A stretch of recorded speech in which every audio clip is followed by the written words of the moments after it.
Както вече ви споделих, тази есен съм качила отново 10 кг. И явно моята битка ще бъде нагоре и надолу, не с 3-4 кг, като при другите хора, а с малко повече, за което сама съм си виновна. Но днес съм в Body Aesthetics, където с доктор Трачева ще направим консултация и ще започнем битката от начало. На много хора им се случва, това не е според мен нещо, заради което да се депресираме, а по-скоро да се мотивираме.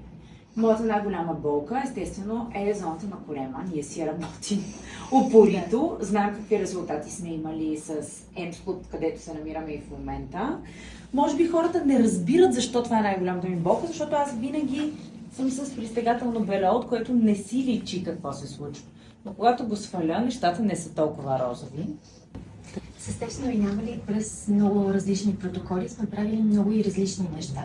Това, което на теб ти действа много добре е криолиполиза и радиочестота. С Emsculpt пък успяхме много добре да стегнем мускулатурата, което да работи в наша полза за много дълъг период напред. Даже мисля, че мога да покажа, въпреки мазнините, които съм натрупала, че горната част на корема все още има оформеност. Мускулатурата.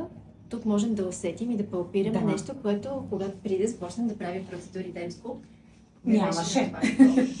Значи сега трябва да стопим мазниките, с които сме покрили. И да подпомогнем мускулатурата, за да може да ти станат по-лесни упражненията и всъщност да се активираш отново, да си помагаш и ти допълнително с тренировки. Това, което планирам да направим, е нещо, което до момента с теб не сме правили. Направим вече с няколко наши клиенти и всъщност дава много добри резултати да съчетаем Emsculpt процедурите с Noera Tight. Един вид действаме ускорено, но разумно.